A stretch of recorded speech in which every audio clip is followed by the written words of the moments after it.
Welcome back to The Curious Case, where time keeps secrets, invites listener interaction. Tell me, do you trust old clocks, or do they watch us back? Teaser line. In Street Mary Mead, a clock stopped at the exact minute a man died. Soft close. Now, let's begin. The morning was calm, warm light, a quiet hour in the vicarage garden. Miss Marple sat trimming a rose branch, neat as ever.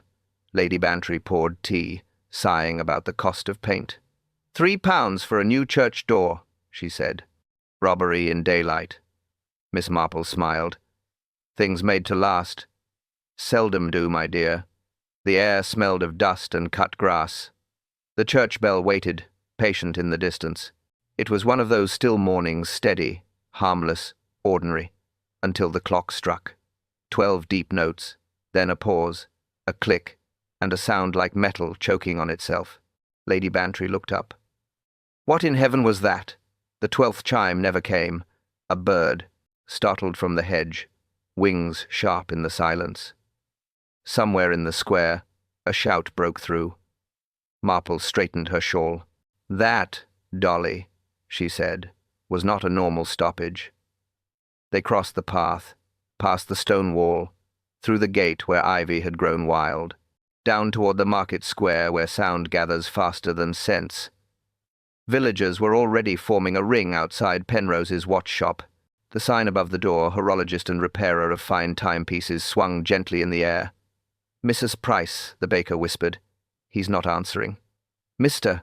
Wills the grocer muttered. Said he'd open at noon sharp. Sharp, but the clock above the door had stopped halfway through its chime, the hands frozen 12 and 1. Miss Marple stepped closer. Her eyes took in what others missed. The key still in the door, the blinds drawn but uneven, and faintly, from within, the sound of ticking. Not one clock, many. A chorus of time whispering behind. Glass. Lady Bantry hesitated. Should we? Marple nodded once. Best not wait for chance to finish the hour.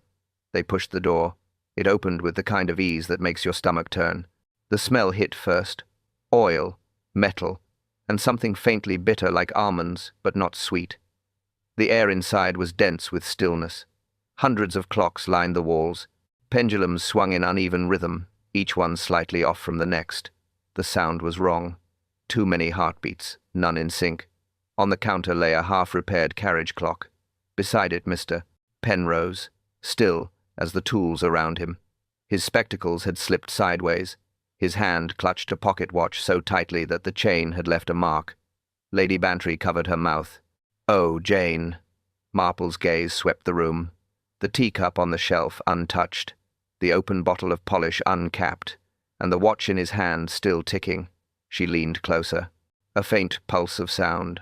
Not from life, from mechanism. The watch beat steady against his palm, keeping perfect time. Marple whispered. He didn't stop the clock, Dolly. She looked toward the cracked bell above the door. It stopped him. Outside, the villagers waited for an answer. Inside, time kept moving, but its maker did not. Cliffhanger. Inside the shop, the clock still ticked, but its maker did not. The air inside the shop barely moved. Time hung heavy. Dust motes turned in the light like slow sparks. Miss Marple stepped carefully between display cases. Dozens of clocks faced her. Brass, wood, porcelain, all ticking, all wrong. Each beat came a second late, or a second soon. A rhythm without order. It felt like walking through the heart of something dying. Mr. Penrose sat behind the counter. His chair was pulled too close to the workbench, head bent forward, chin near the vise. A pocket watch glimmered in his palm. Still, cold, unmoving. Lady Bantry whispered. He looks asleep. Marple shook her head. No, Dolly, he's finished. She leaned nearer. The smell told the truth first. Not metal, polish, not varnish. Almonds. Faint but sharp, cutting through oil and dust. Her eyes moved quickly. No sign of struggle. No knocked stool. Every tool in place. Clean. Exact. Only one thing wrong, the cup on the shelf. Tea untouched. A sugar cube half melted at the rim. Marple touched the cup's edge with a gloved finger. Sticky. She looked at the workbench again. A vial stood near the screwdriver tray. Label rubbed away. A thin residue clung to the glass. She didn't touch it. Lady Bantry's voice trembled. "What could smell like that?" Marple answered softly. "Cyanide." Then, after a pause, "Hidden where only patients would find it." She turned to the wall clocks. They watched her in silence, pendulums twitching like nerves. Tick, tick. One of them, a long-case model, lagged a beat behind the rest. She placed her ear to it. The second hand stuttered, then stopped. The air inside the casing was warm, almost moist. Marple stepped back. "The poison didn't come from food or drink," she said quietly. "It came from the air." Inspector Slack's shadow filled the doorway. Someone had fetched him. He took one look and frowned. "Gas leak?" Marple shook her head. "Not gas. Something subtler, something timed." Slack crouched beside the body. "The watch stopped at 12:21, he muttered. Marple lifted her eyes toward the great clock above the counter. Its hands pointed exactly the same. Both had frozen at once. Lady Bantry whispered, "But how?" Marple's gaze traced the copper tubing beneath the workbench, thin, homemade, recently polished. She pointed. Vapors released when the minute hand turned. Clever, predictable. Slack blinked. "You're saying he built his own death?" "No," said Marple. "Someone else built it for him." She straightened slowly, her expression unreadable. Oil, metal, almond, mechanism, all parts of one design. She looked at the motionless man, the perfect stillness of his hand, the watch clutched tight as confession. And then she said it, almost to herself. Cyanide, hidden in time itself. Inspector Slack arrived 10 minutes later, boots heavy on the shop floor, hat tilted, face already doubtful. He looked around the room once, then twice. "Nothing mysterious here," he said. "Heart failure, perhaps, or gas from a faulty heater." Miss Marple didn't answer. She was still watching the clocks. Their hands trembled, unsure of time. The air hummed with slow, uneven ticks. Slack sighed. "Must every quiet death in this village become a murder?" Lady Bantry bristled. "It's not the first time, Inspector." He gave her a look that said too much. "Exactly my concern, madam." Marple moved closer to the counter. Her eyes followed the light on the glass dome that covered a display clock. She touched it with a gloved hand. There a scratch, thin but deliberate, on the inside curve. A clean arc, like metal against glass. "Notice this," she murmured. Slack leaned over. "Accidental. Happens when people fiddle with the mechanism." "No," she said softly. "This was done from within, after the dome was closed." He frowned.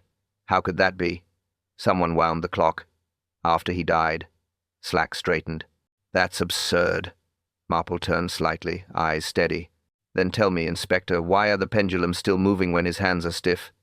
These clocks should have stopped hours ago if he closed early last night." Slack opened his notebook. "Routine schedule?" Marple nodded. "Always shut at 6. Always wound the clocks at dusk. I pass here each evening, the lights go dark, precisely the same time. So maybe he stayed late. Perhaps." She looked again at the still figure behind the bench. "But his tea tells another story." Slack followed her gaze. "What about it?" "The sugar cube half dissolved," she said. "Left at least an hour before his death. No steam, no heat, no intention to finish it." Slack muttered. "Maybe he forgot." Marple's voice was calm. "Men forget letters, not tea." He exhaled sharply, flipping the notebook shut. "All right. You think someone helped him along. I'll humor that. But who?" "The question," said Marple, "is not who. It's when." Slack frowned again. "When?" She gestured toward the pocket watch in Penrose's hand. The mechanism was meant to stop at a certain moment. Whoever planned this relied on precision down to the second. He smirked. "You're suggesting clockwork murder." "I'm suggesting," she said, "a murder built to look like time itself, made the choice." Slack shook his head, half amused, half irritated. "Too much imagination, Miss Marple." Her expression didn't change. She looked at the great wall clock above the door, its frozen hands, its split chime. Then she said quietly, almost to herself, "A hand too steady for suicide." Lady Bantry drew in a slow breath.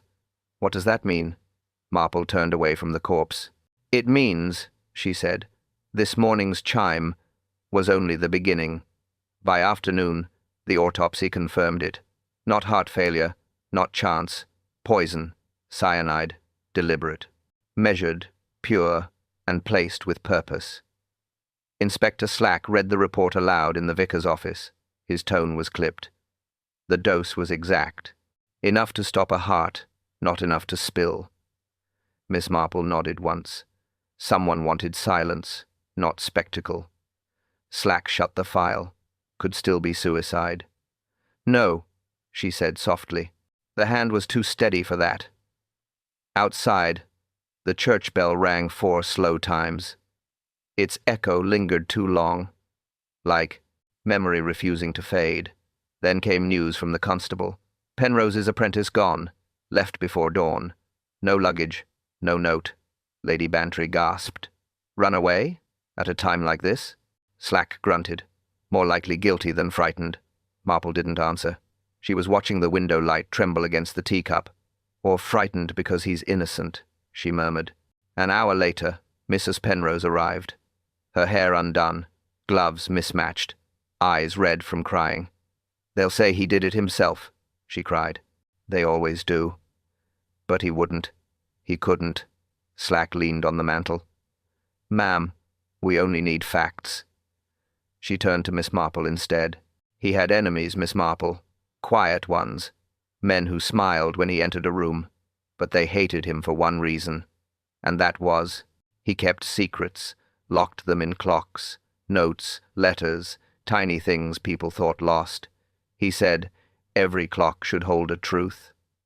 Slack scoffed. Superstition. But Marple's eyes narrowed. "All method," Mrs. Penrose's voice broke. "2 nights ago, a stranger came. Tall, grey coat, foreign accent. Asked for a clock that wasn't in the ledger.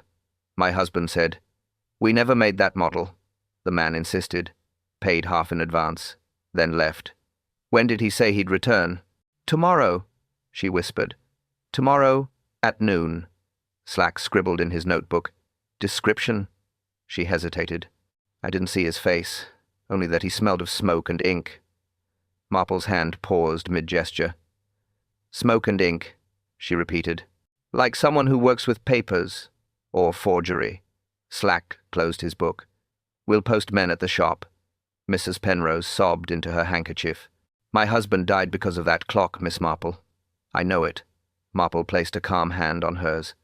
"I believe you," she said quietly. "And I believe the clock he mentioned never truly existed." Slack frowned. "What do you mean?" Marple turned toward the window. Outside, the evening light bent through stained glass, red and gold on her face. "It means," she said, "someone asked for a timepiece no one ever built." She looked back at the inspector, her voice low and steady. "He came for a clock that never existed. By morning, the story had spread. Every villager knew. The watchmaker's clock had stopped and taken him with it. Rumor walked faster than reason. They said the bell had missed a note. They said time itself refused to move. They said it was bad luck to wind a clock in grief." Miss Marple listened quietly at the grocer's. One woman whispered, "The church bell skipped again at noon." Another added, "It means a soul wasn't ready." Marple said nothing. Superstition was often a cover for guilt. The bell did skip 1 strike short. Its silence after the 11th chime made the air twist strange. People froze, unsure whether to cross themselves or keep counting. At the vicarage, Lady Bantry hurried in. "Jane, it's begun again." The bell refused, the 12th. Marple looked up from her sewing. Refused, or was stopped. They walked together to Penrose's shop. The constable outside nodded them in. Inside, the air was colder, everything untouched since the day before. The smell still lingered, oil and almonds. Miss Marple studied the bench, her eyes moving slowly, rhythmically, like a pendulum seeking its truth. Tools neatly arranged, each one wiped clean, too clean. A watch spring half coiled on a velvet pad. tiny screws in order, all polished. But one thing stood out: a silver gear near the corner, smaller than the rest. Its edge dull, smeared with something cloudy and tacky. She touched it lightly with her gloved finger. The surface resisted, sticky, almost like glue. She glanced around. No glue bottles. No adhesive tins. Only polish and oil, the usual things for clock repair. Lady Bantry leaned in. Perhaps spilled polish? Marple shook her head. No, this isn't polish. It's binding residue. Something meant to hold two pieces together, quietly. Slack entered mid-sentence, rubbing his hands. Ladies, still looking for ghosts? Marple ignored him. She turned the gear under the light. Tell me, Inspector, do you know what happens when a gear is sealed too tight? Slack shrugged. It jams. Exactly, she said. And when a jam is planned, the failure arrives on time. He frowned. You think someone tampered with his work? Marple's tone stayed even. Someone tampered with his certainty. He trusted order, precision. A clock never lies until someone teaches it to. Slack gave a short laugh. You make sabotage sound poetic. Marple replaced the gear on the table. Her eyes met his. Not poetic, Inspector. Intentional. She gestured toward the bench drawers. Look through them. If you find glue, I'll concede this was mere error. He opened each one. Brushes, wires, nails. No glue. Marple's voice softened. Then someone brought it with them. Someone who needed things to stick. Until time ran out. Slack looked uneasy now. What exactly are you suggesting? Marple turned toward the row of clocks, still ticking, still imperfect. Her words fell slow and quiet. Glue on a gear, but no glue in the shop. By late afternoon, the shop felt different, colder, quieter, like the clocks were listening. Inspector Slack had ordered everything searched. Drawers opened, floorboards tapped, every clock face checked for hidden compartments. Nothing. Until Constable Reeves called out from the back wall. Sir, there's paper behind this one. He pointed to a large oak clock. Its face cracked along the edge. Slack pried it gently. A folded note slipped free, yellowed and smudged with oil. He unfolded it halfway, squinting. The handwriting shook slightly, as though written fast. 4 words in black ink. Time runs for 4. Below it 4 names. Mrs. Penrose, the apprentice, the banker, the vicar. Slack exhaled. What in the blazes is this? Lady Bantry leaned closer. A list? Marple's eyes didn't blink. Or a warning, Slack snorted. Or the ramblings of a man losing his mind. He waved it in the air. Time runs for 4? Nonsense. Marple spoke softly. Not nonsense, Inspector. Precision. He frowned. Meaning? She pointed toward the fold of the paper. A faint circular stain marked the crease.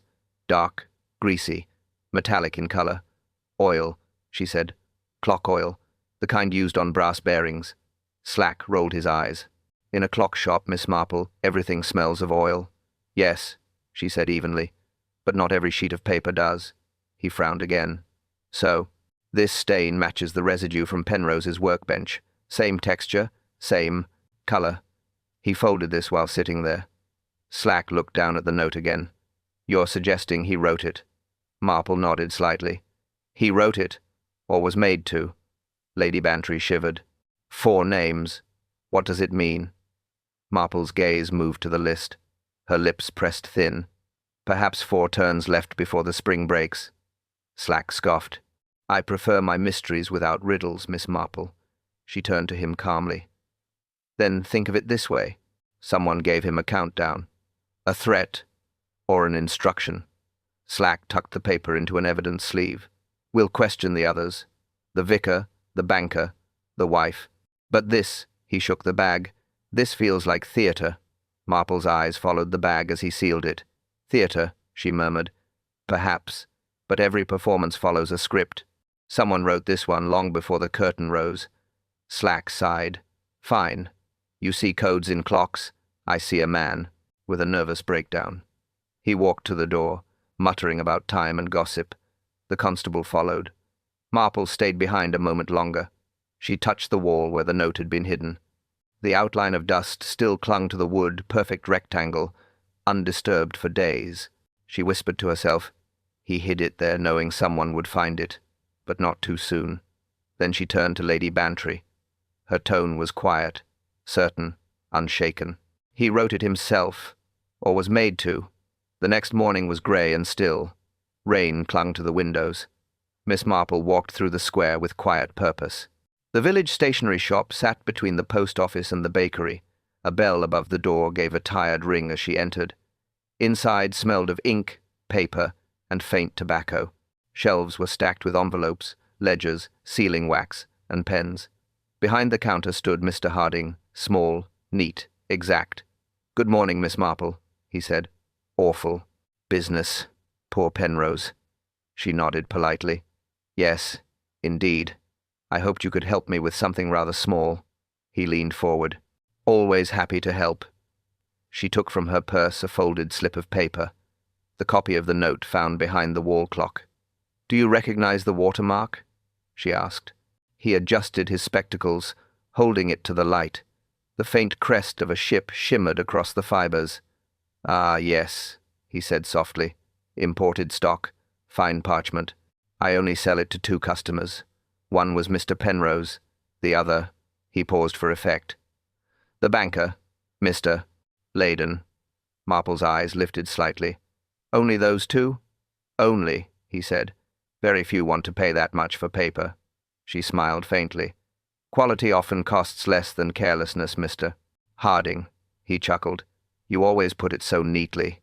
She turned the conversation gently. "And glue? Have you sold any this week?" He blinked. "Glue? Yes, the sort. Used for crafts or repairs. Anything unusual?" He scratched his chin, thinking, "Well, there was a small order. Yes, fish glue. Came through a traveling agent, Holt's supplier. Sticky stuff. Rarely anyone asks for it." Marple's tone stayed calm. "Who bought it?" He hesitated. "I don't record such small sales, you know. But I do recall he wanted it fast. Said it was for mechanical binding. I remember because of the smell.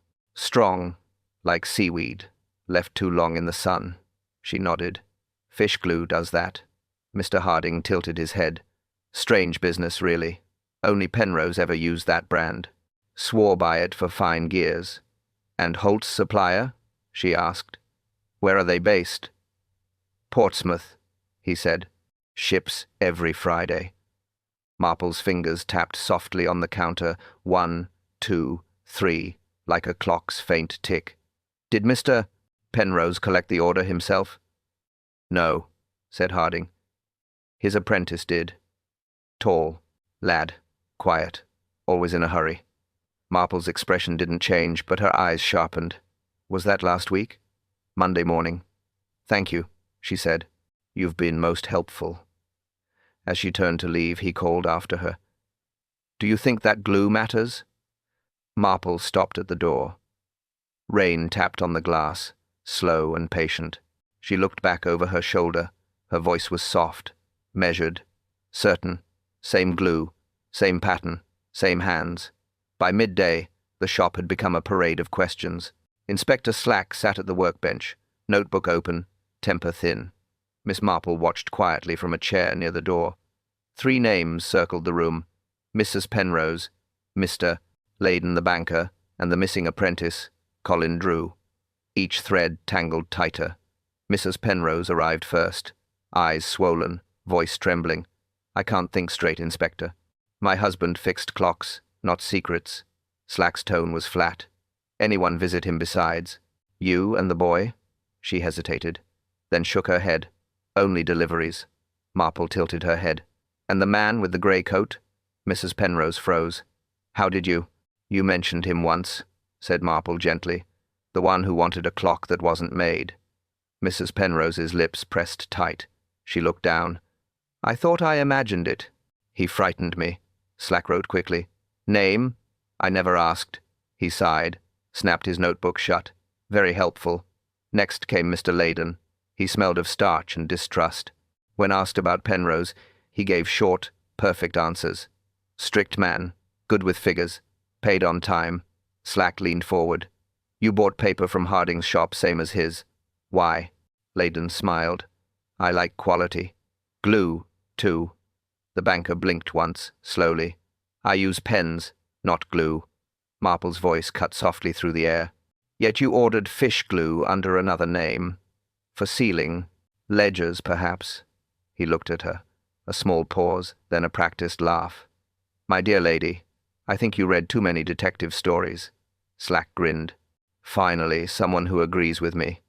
Marple didn't react. She only glanced toward the clock above the counter, frozen at 12:21. The chime, she said quietly, struck 12 when he died. Layden frowned. What of it? She looked up. Clocks don't strike on their own. They're set.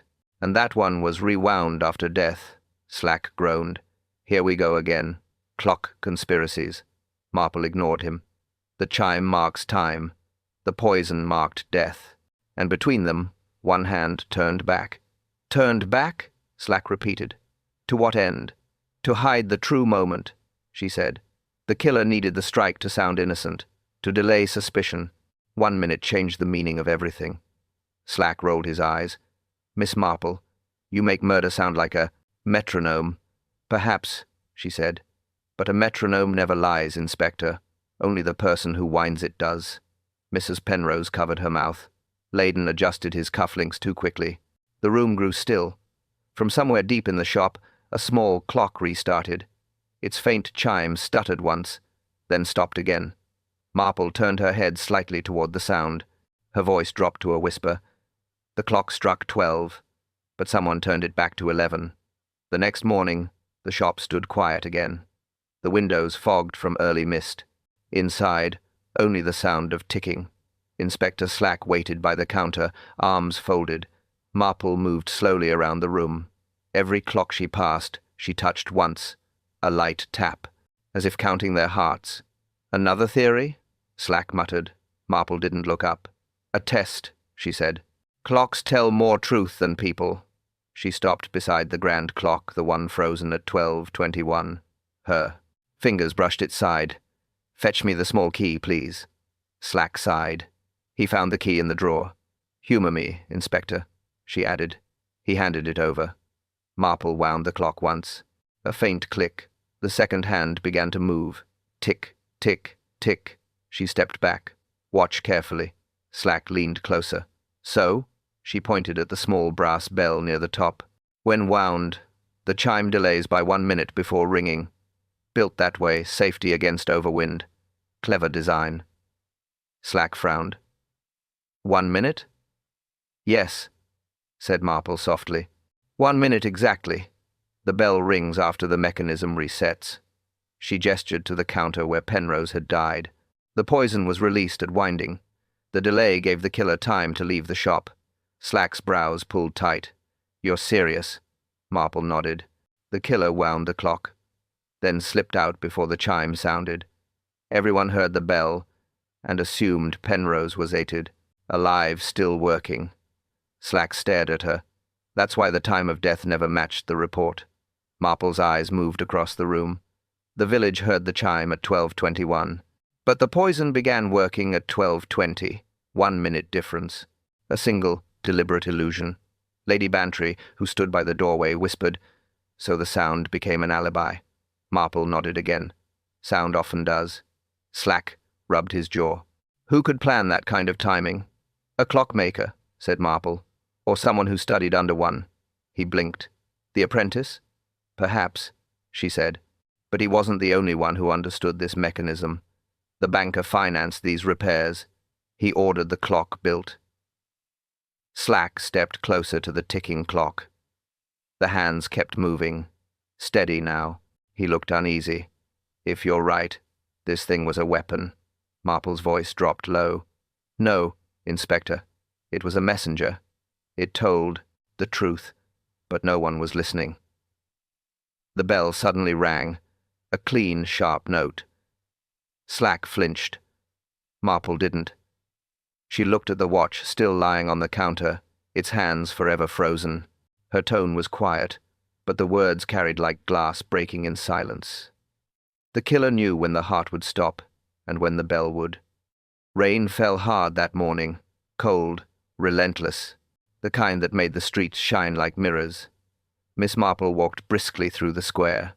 A messenger boy had come running to the vicarage moments before. Another death, same smell, same clock.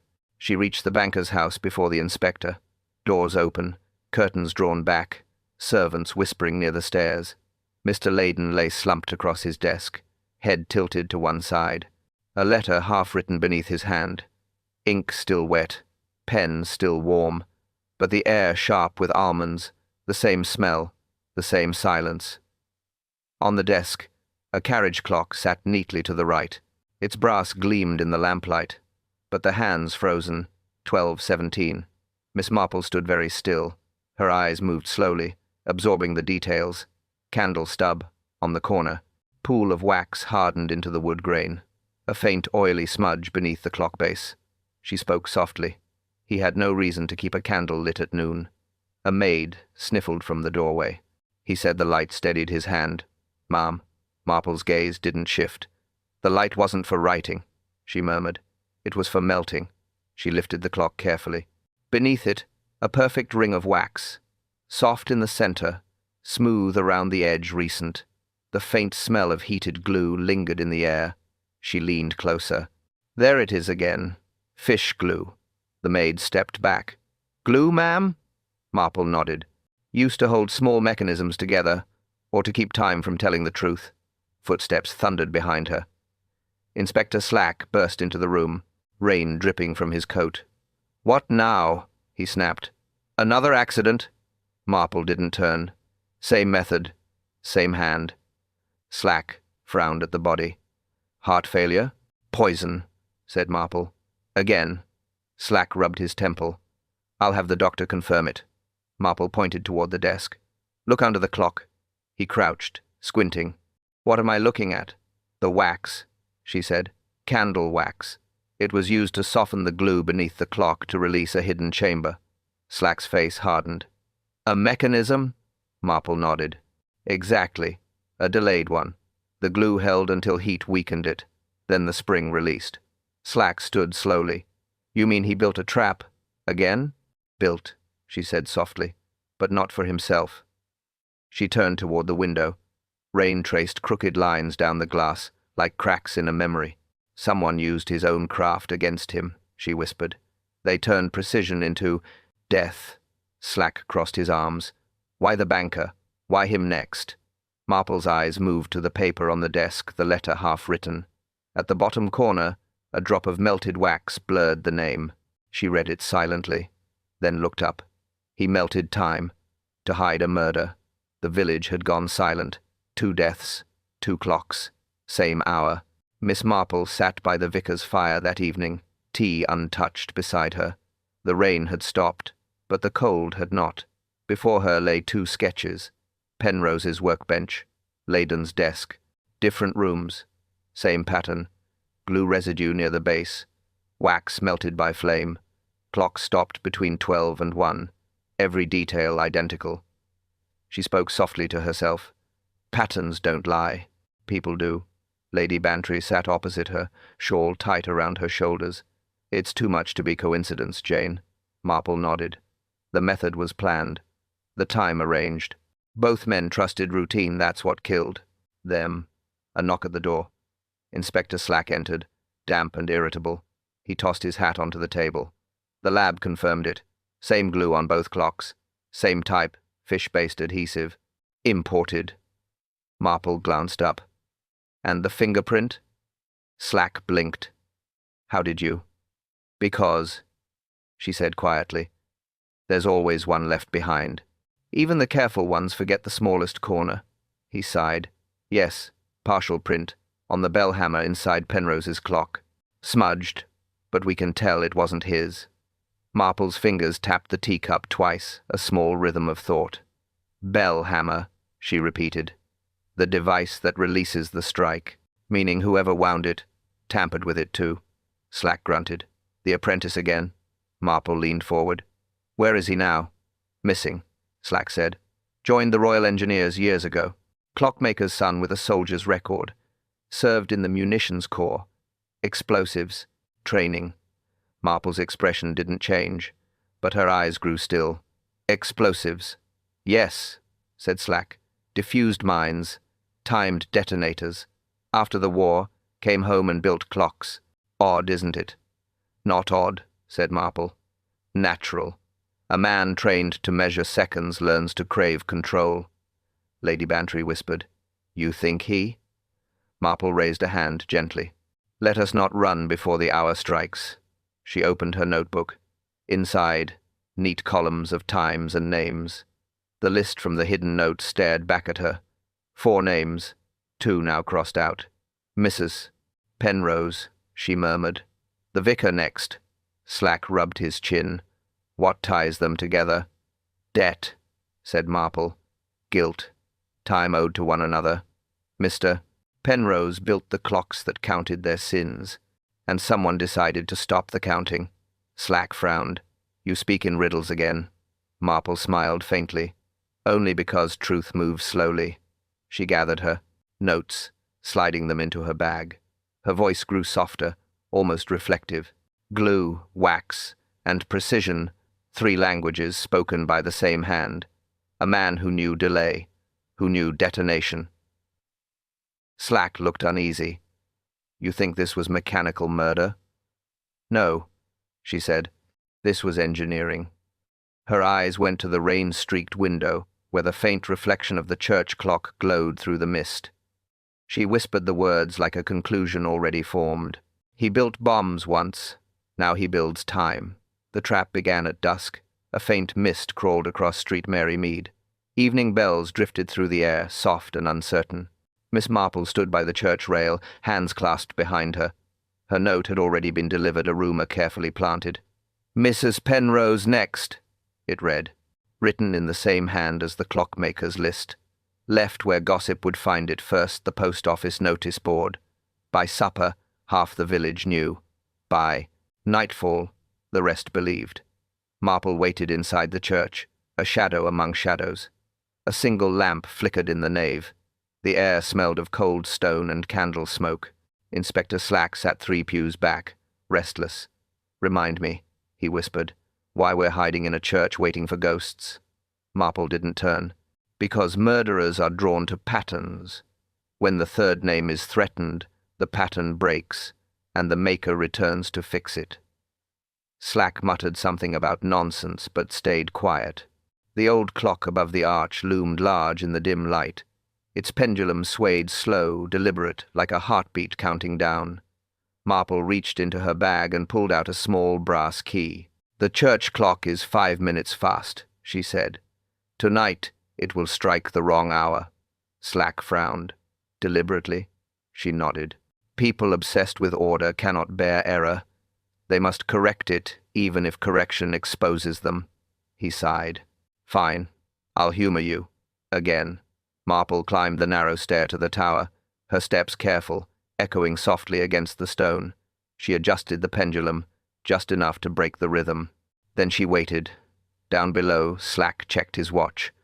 2 minutes to the hour, he whispered. Your ghost is late. Marple's eyes stayed on the vestry door. Not late, she said. Exact. Outside, the fog deepened. The first chime rang wrong, off-key. It sounded 11 when the rest of the world knew it was 10. A sound followed. Footsteps. Slow. Measured.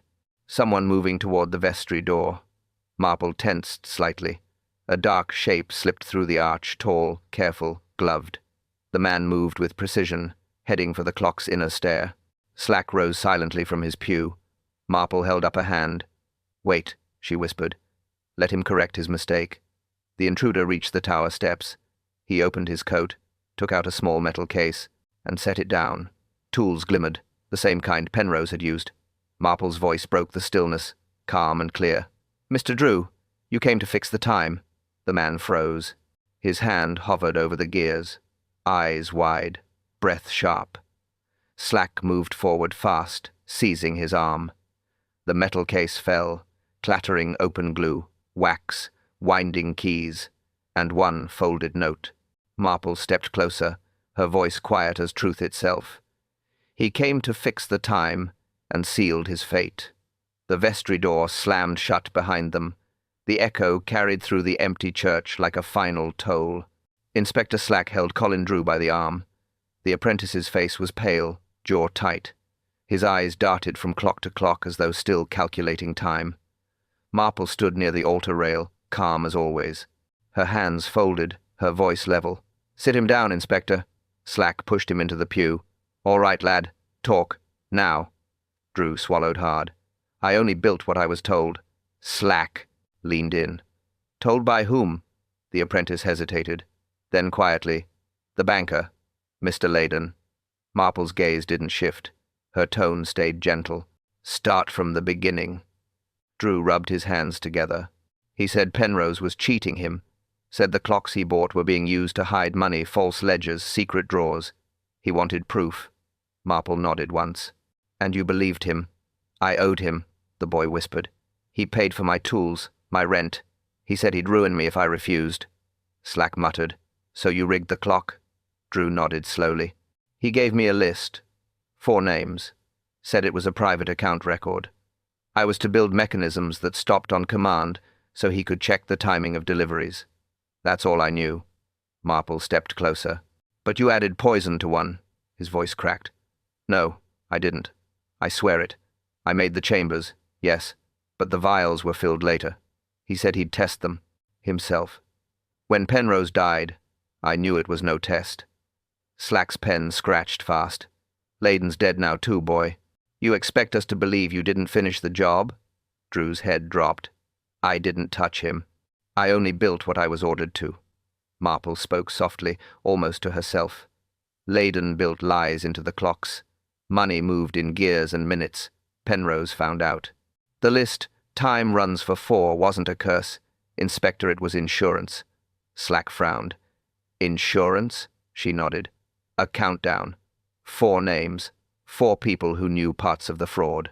Each death silenced another truth." Slack's brows lifted. "Then who killed Leyden if the apprentice didn't?" Marple's eyes rested on Drew. "He did, without knowing it. The clock was already prepared. The wax softened, the glue released.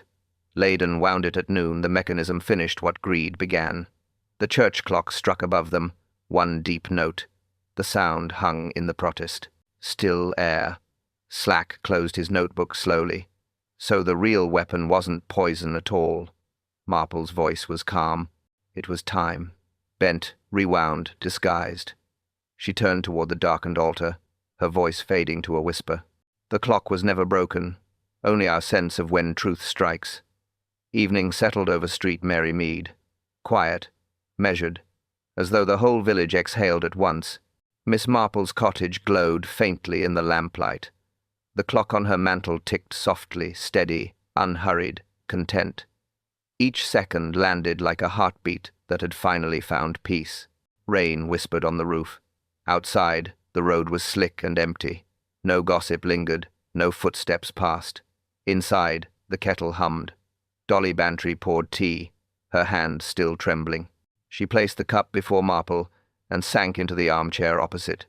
"I can't believe it's finished," she said quietly. 2 men gone, 1 arrested, and all over a few bits of glue and brass." Marple smiled faintly. "Glue and brass, yes, but also pride. That's the heavier metal, Dolly." The clock ticked between them, a sound small enough to fill the room. Dolly stared at it for a long moment. "It's strange," she whispered. "After all this, I still find that ticking comforting." Marple looked up from her teacup. "It should be comforting. Time itself is innocent. It's only what men do with it that turns it cruel." Dolly sighed. "The apprentice, he didn't mean to kill, did he?" Marple shook her head. "No. But meaning rarely saves the guilty from consequence." The fire crackled softly. Its light bent across the old rug, touching the edge of Marple's skirt. She spoke again, her tone even. "Mister!" Leyden thought precision could erase his deceit. He forgot that truth keeps its own clock and it never stops ticking. Dolly frowned. "You make it sound almost poetic." Marple's eyes softened. "Poetry is often logic dressed in patience." The kettle hissed again. Steam curled in the lamplight. pale and fleeting. Dolly refilled her cup, careful not to spill. "I suppose," she said, "that's what frightens me most, how ordinary it all felt. The bells, the chimes, the days going by as if nothing wrong was ever happening." Marple's smile was gentle now. "That's the disguise, my dear. Evil hides best behind routine." Tick by tick, Dolly nodded slowly, staring at her tea. For a moment, the cottage fell utterly still. Only the sound of the mantel clock broke the quiet, steady, patient, certain. Marple glanced toward it once more. The brass hands caught the firelight like two thin blades. Each second passed with the grace of inevitability. She whispered, almost to herself, "Time forgives nothing. It merely waits." Dolly looked up, her voice small. "And what now, Jane?" Marple lifted her cup. "Now?" She smiled. "We let the hour strike, and listen." The clock ticked once more. Steam drifted upward from the tea light, silent, vanishing like the breath of the guilty, and the room held its gentle pause. Nothing more. Nothing less. The music fades. A soft hum remains. Edward's voice returns low, steady, familiar. "Welcome back, friends," he says gently. "Our hour in Street Mary Mead has ended, but the ticking never stops." A pause, long enough to feel it. He smiles through the tone. "Tell me, did you guess before Miss Marple did?" Another breath. Was it the glue, the bell, or the time that lied? The sound of a quiet clock plays beneath his words, slow, deliberate. Each second lands like a footstep through memory. "Every case," he continues softly, "hides something ordinary, something small, a clue waiting in plain sight." He lets the silence breathe. "She saw it. We didn't." The ticking grows clearer now, almost close enough to touch. Edward chuckles lightly. "She always does, doesn't she?" Tea cooling beside her, eyes on everything we overlook. He leans into the warmth again. "I wonder, what would your clock say if it could testify?" Another pause. Inviting, measured. Would it speak of moments you'd change, or ones you'd keep exactly as they were? The tone deepens, softer now, like night falling around the words. "If you enjoyed the mystery, leave your theory below. Tell us when you knew. Was it at the chime, the smell of almonds, or when time itself turned back?" The faint sound of a kettle joins in a whisper of routine returning. Edward's voice lowers once more. "Tomorrow, another clock will strike, and another quiet story will wait for us." He smiles through the microphone. "You know where to find me, same hour, same tea." Then the ticking fades. One last heartbeat of sound, one last moment of quiet, and the voice ends on a whisper. "Tell me, what would your clock say, if it could testify?" The sound fades, a soft breath of static. Then Edward's whisper returns. His tone is low, measured, almost secret. "Tomorrow," he begins, "a wedding ring is found in a teacup." A pause, barely a heartbeat. He lets the words hang there, gentle, but sharp enough to linger. "And the bride," he adds quietly, "was never married." Silence follows, a slow inhale. A clock ticks once in the background. Edward's voice warms again. Another quiet puzzle in Street Mary Mead. Another thread in time, waiting to be untangled. The rhythm stays steady, soft as breath against glass. He smiles through the tone. "You'll join me, won't you? Same hour, same tea." Another faint pause. Steam, tick, quiet. Then the familiar closing line spoken like a promise. Another kettle will boil, and another quiet secret will whisper through Street Mary Mead. The clock chimes once, low, distant, final. The sound fades into calm. Nothing left but a breath, and the feeling that time still listens. The sound returns softly. A slow hum of strings. Gentle, measured. Edward's voice follows, steady as a clock. Each word deliberate, each pause intentional. The clockmaker's secret. He repeats it once, slower this time. A Miss Marple mystery. The title lingers in the air just long enough to echo. He lets silence breathe between phrases. Then, calmly, every second told a lie, until one truth refused to stop ticking. The faint chime of a carriage clock fades in behind his words. Soft, precise, Edward continues, his tone now lower, reflective. Time is clever. It hides guilt behind habit. But Miss Marple, she listens to rhythm, not excuses. A quiet moment follows. 1 tick, 2. Stillness. He exhales lightly. You've just heard the clockmaker's secret, a tale of gears, patience, and the danger of perfect timing. Another beat. Then his voice narrows to a whisper. Truth ticks slower than guilt. Music swells, gentle piano, faint violins, warm, resolving. The rhythm fades like a breath before midnight. Then silence. Just one clock, still ticking somewhere far away. The sound holds for a heartbeat longer, then fades completely. The screen darkens. Soft chime echoes once, then fades. Edward's voice returns warm, familiar. If you enjoyed this hour in Street Mary Mead, he says softly, leave a heart in the comments. A short pause. You'd be surprised, he adds with a smile, how far one little heart can travel. The kettle hums faintly beneath his words. Your support, he whispers, keeps the kettle warm. Clock chime echoes once more, then silence, complete.